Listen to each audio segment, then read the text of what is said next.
1 Coríntios, capítulo 9, versículos 23 a 27. Diz assim a palavra do Deus vivo: tudo faço por causa do Evangelho, com o fim de me tornar cooperador com ele.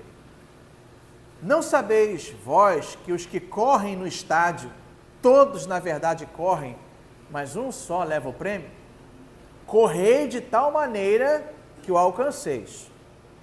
Todo atleta em tudo se domina, aqueles para alcançar uma coroa corruptível, nós, porém, a incorruptível.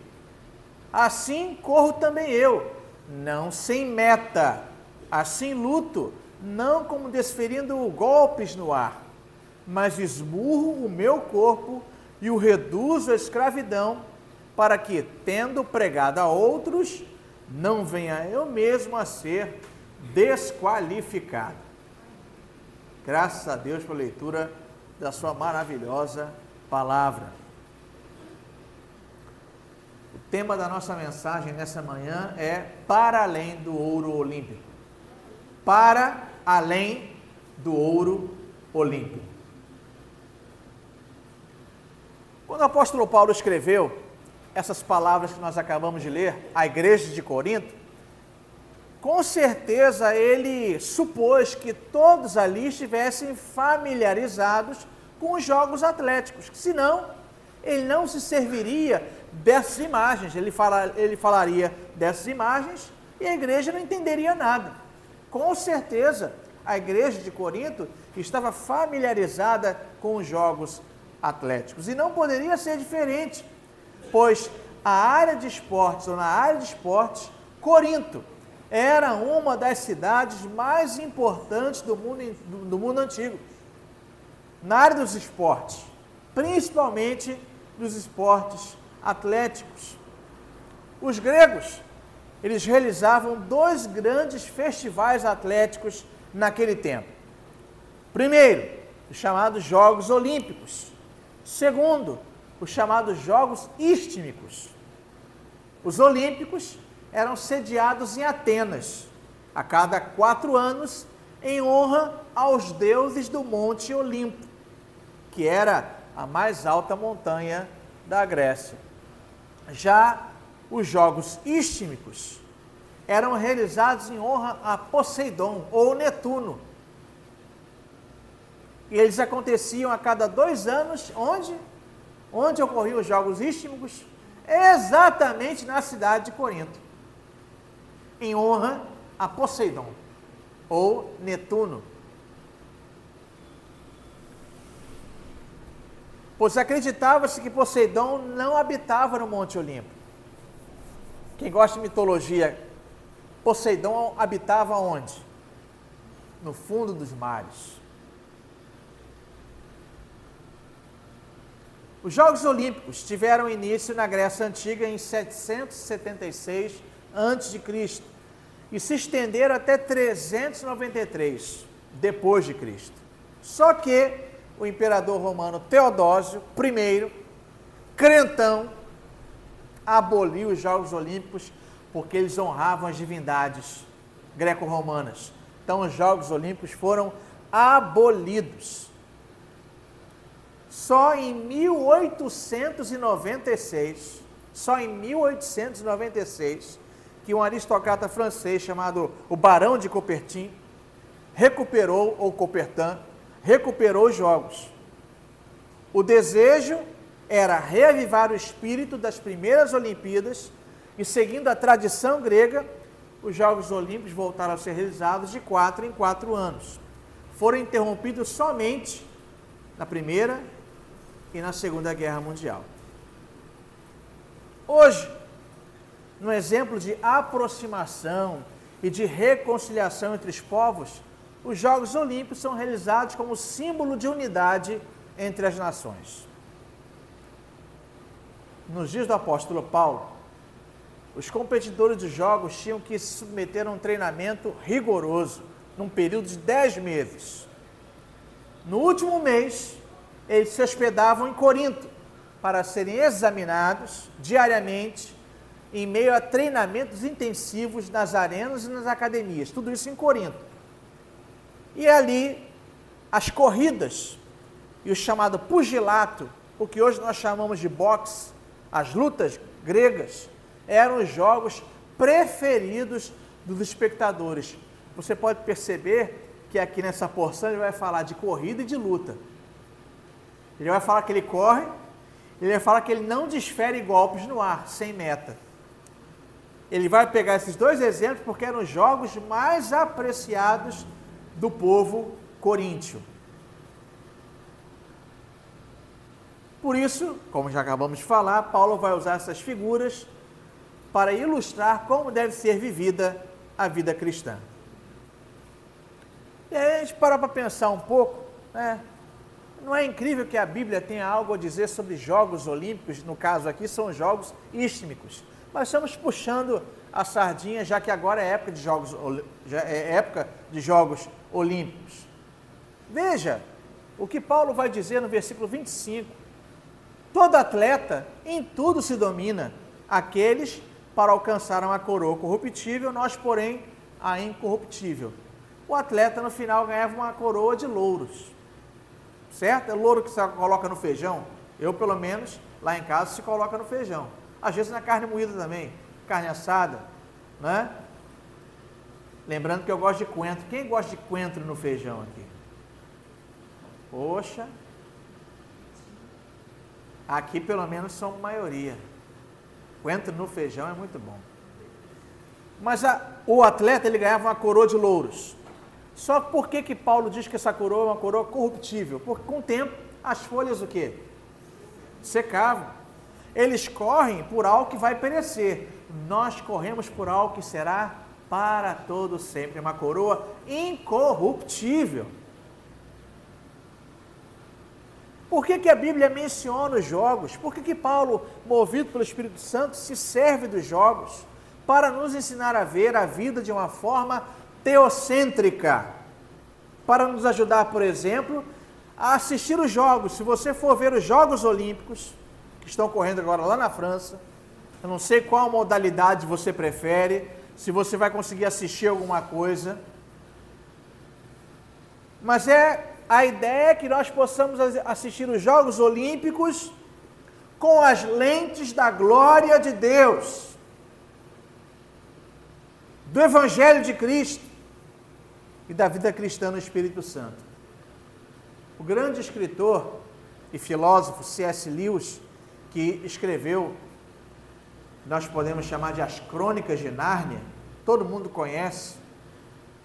Ele disse e chamou essa atitude de olhar as coisas com as lentes de Deus de transposição, isto é, olhamos para os Jogos Olímpicos que são envolventes, empolgantes como eles são, mas somos convidados a enxergar através deles, além deles, visualizando as realidades eternas, as quais eles nos apontam aqui no mundo criado por Deus, contemplando as lições que deles podemos aprender sobre a nossa tão grande salvação, como o autor aos Hebreus diz em Hebreus capítulo 2, versículo número 3. Ao escrever aos Coríntios, é como se Paulo estivesse dizendo algo como: esses jogos, eles são realizados em nível terreno, em nível humano. Os atletas correm, lutam, praticam, treinam, se privam, se dominam apenas no nível humano. Suas visões são limitadas. Eles enxergam somente até o ouro. Nós, porém, devemos enxergar para além do ouro, para além do prêmio terreno. Temos que chegar a um nível superior, transpondo-no dos esforços e triunfos temporais e terrenos dos Jogos Olímpicos para um nível mais elevado, para um nível mais excelente, para o nível da vida espiritual, da vida eterna e gloriosa ao lado de Deus. Nós não estamos condenando os Jogos Olímpicos.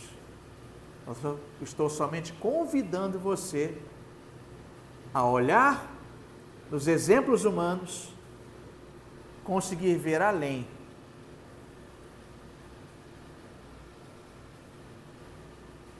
Por exemplo, continua a me servir dos exemplos. Quando você estiver vendo um atleta correndo, se esforçando, dando o seu máximo, tente enxergar um outro tipo de corrida. Quando você ver um atleta lutando, visualize um outro tipo de luta. Quando você ouvir sobre os treinamentos rigorosos e pesados dos atletas, do sacrifício duro, da negação de tantos prazeres para ganharem o ouro, ouça outro tipo de treinamento e autossacrifício para os quais nós, o povo de Deus, fomos chamados.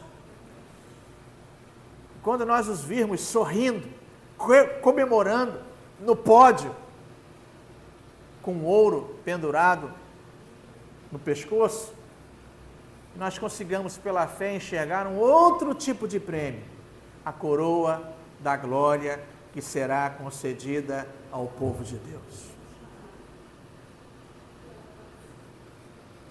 Quando nos emocionarmos com as vitórias deles, porque a gente se emociona, em determinados lances nós ficamos arrepiados com a tenacidade, com o poder, com o vigor dos atletas. Mas lembre-se também, que emoção teremos quando cruzarmos a faixa e nos depararmos com o grande dia da volta do Senhor, onde a corrida terá acabado, onde a luta terá acabado e a sua igreja será declarada vitoriosa.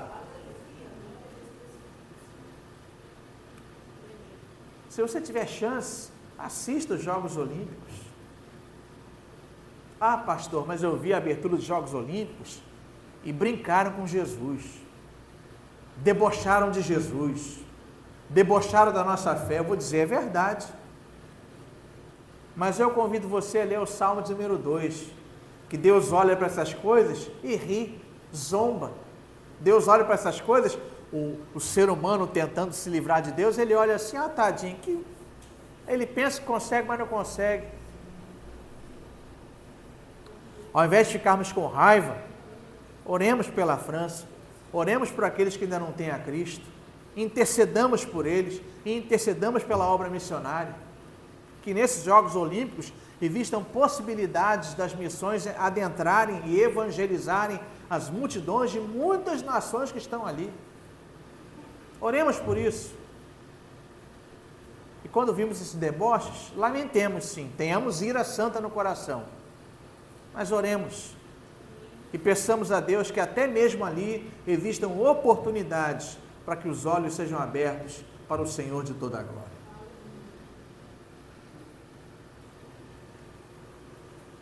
Olhando de novo para o texto, eu penso que era isso que Paulo estava dizendo aos crentes de Corinto. E com certeza está dizendo nestes dias em que todos nós estamos respirando as Olimpíadas de Paris em 2024. Que nós possamos ser estimulados pelos Jogos, desafiados rigorosamente a buscar a inacessível coroa da glória, é o que Pedro diz em 1 Pedro capítulo 5, versículo 4.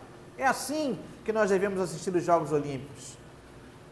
Pois, se bem compreendemos o apóstolo Paulo nesse texto, as Olimpíadas deverão nos servir como grande exemplo e um tremendo impulso para que travemos o combate da fé. Luta e corrida. Preste atenção, tudo isso vem da mente inspirada do apóstolo Paulo, para que possamos combater o bom combate da fé e correr a carreira que nos está proposta. Luta e corrida. Com a mesma paixão, que nós possamos combater e correr com a mesma paixão que nós vemos nos atletas olímpicos. Assim, nós gostaríamos de destacar alguns elementos que devem fazer parte dessa corrida ou dessa luta na vida da igreja.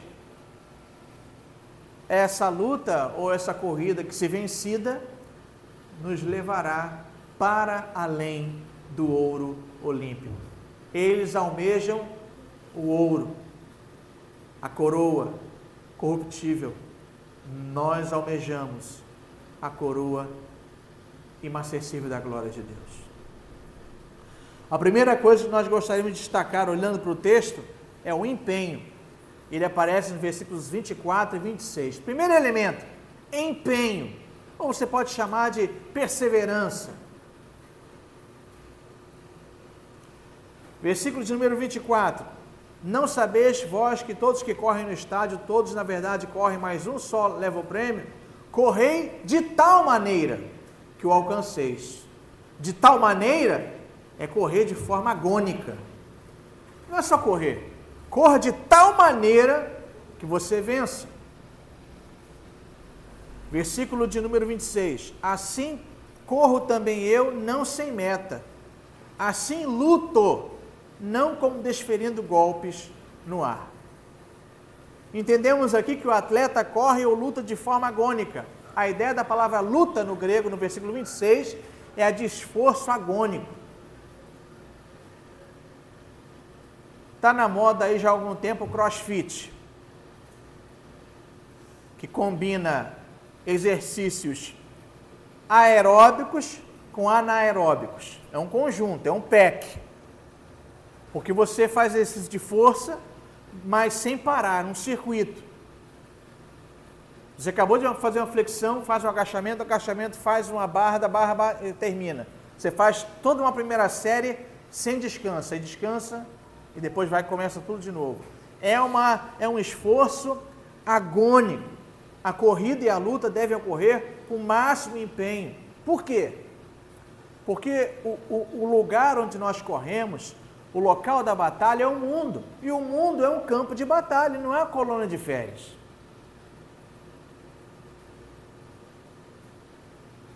Ser um verdadeiro cristão exige preparo, Bíblia, oração, comunhão com a igreja, vivência na igreja.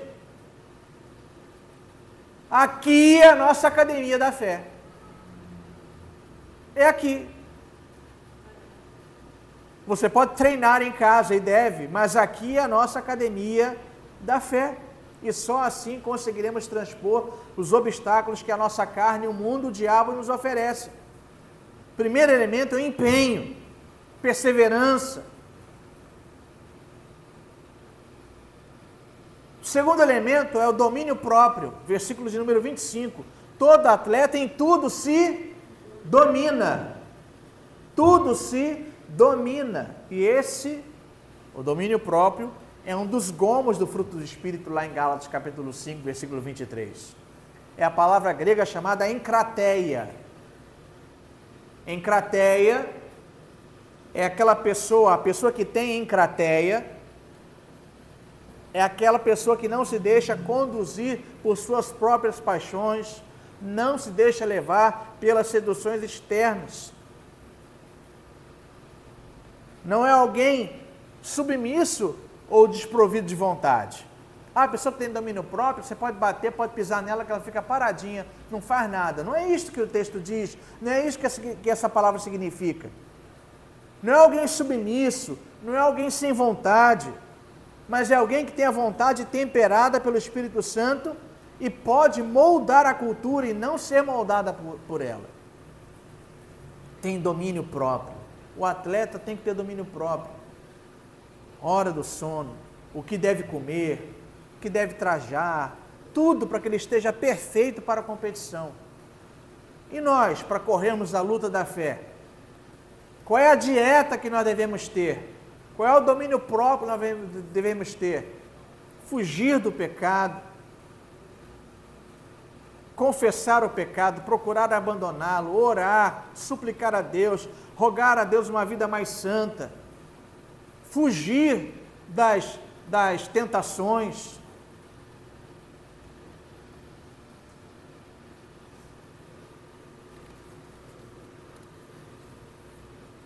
Terceiro elemento que está envolvido nisso, é um elemento que ela vai nascer do domínio próprio, é a disciplina.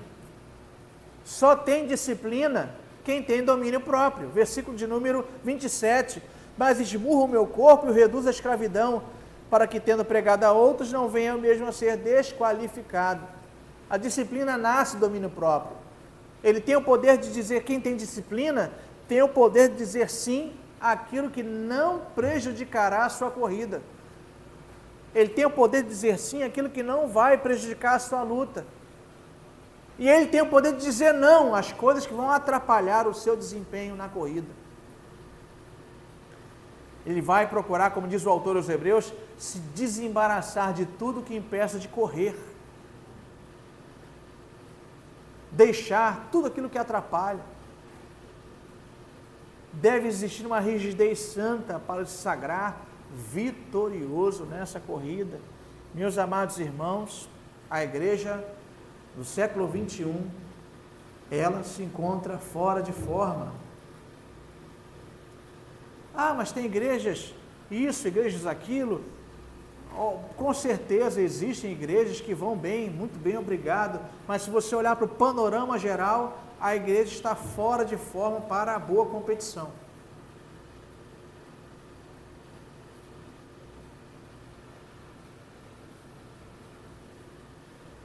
Quarto elemento, nós falamos aqui dos elementos citados, nós tratamos aqui de disciplina, de domínio próprio, de perseverança, e agora o último elemento é o foco. Versículo de número 26, assim corro também eu, não sem meta, sem foco, sem meta. Eu não corro por correr, eu não luto por lutar, eu tenho uma meta. Eu tenho um objetivo claro. Agora, a igreja hoje tem um objetivo claro na sua corrida?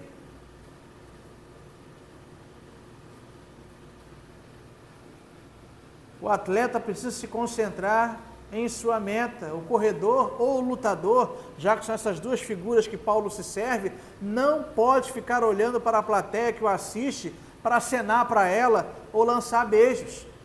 O corredor, quando está correndo, se ele se distrair para acenar, para mandar beijo para a plateia, alguém vai passar à frente a corrida. Aquele que está lutando, se ele for parar para olhar, com certeza ele vai receber um golpe, pode vir a vir ser nocauteado. O atleta mira o alvo e corre na direção do alvo. O lutador golpeia e se esquiva, tendo em seu alvo a derrubada do seu oponente. Uma outra coisa importante para a nossa vitória, eu não posso depender do aplauso do público e nem me intimidar com as vaias. Leva isso, tenta aplicar isso na sua vida cristã. A vida cristã ela é sua. Você não vive a cristã, não vive a vida cristã esperando ser contemplado pelos outros. Você vai vivendo a vida cristã e as pessoas vão louvando, olha ali como aquele cara é crente, como aquela mulher é crente, olha como ele faz isso, olha como ele faz aquilo. Você não está aqui para viver sua vida cristã, para receber louvores dos outros. O único louvor que você deve receber é no final da corrida de Deus. Servo bom e fiel.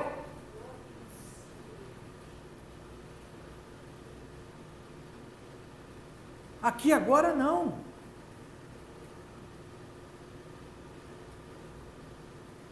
Como pregador, eu tenho muito medo, mas muito medo quando às vezes a gente vai cumprimentar as pessoas e a pessoa vem assim e fala com você: ah, pastor, que palavra. Porque no outro domingo, ela pode não te cumprimentar da mesma forma. Ah, então eu tenho que pregar para atender as expectativas do povo que está sentado. Não é bem assim. Eu não prego para receber o louvor da igreja. Eu prego para que Deus possa, na minha pequenez, na minha falibilidade, na minha fragilidade, para que eu possa ouvir da boca do Senhor: servo bom e fiel. É óbvio que as pessoas vão dizer do sermão, é óbvio. Assim como se você realiza um trabalho na igreja, você recebe algum tipo de elogio. Não estou dizendo que isso é errado. Eu estou dizendo que isso pode ser perigoso. Porque a pessoa pode caminhar num ritmo de que ele deve preparar um sermão porque fulano vai estar aí. Ah, olha só, o presbitério do Rio de Janeiro vai vir de novo na igreja. E o pregador vai ser o pastor. Ah, então eu tenho que me preparar mais porque os pastores do presbitério vão estar aqui. Os pastores do presbitério têm maior valor que você? Você tem maior valor que os pastores do presbitério? Eu tenho que me preparar, porque tudo que eu faço é para Deus. E se eu faço para Deus, eu tenho que fazer o melhor possível. É porque é para Ele que eu faço. É para Ele que eu corro. É para Ele que eu luto. Para a glória dEle, somente dEle. E esse deve ser o pensamento daquele que corre ou luta a corrida da fé ou a luta da fé. A nossa meta não é o reconhecimento público. A nossa meta é ser encontrado bem-aventurado diante de Deus. Que Ele proclame isso.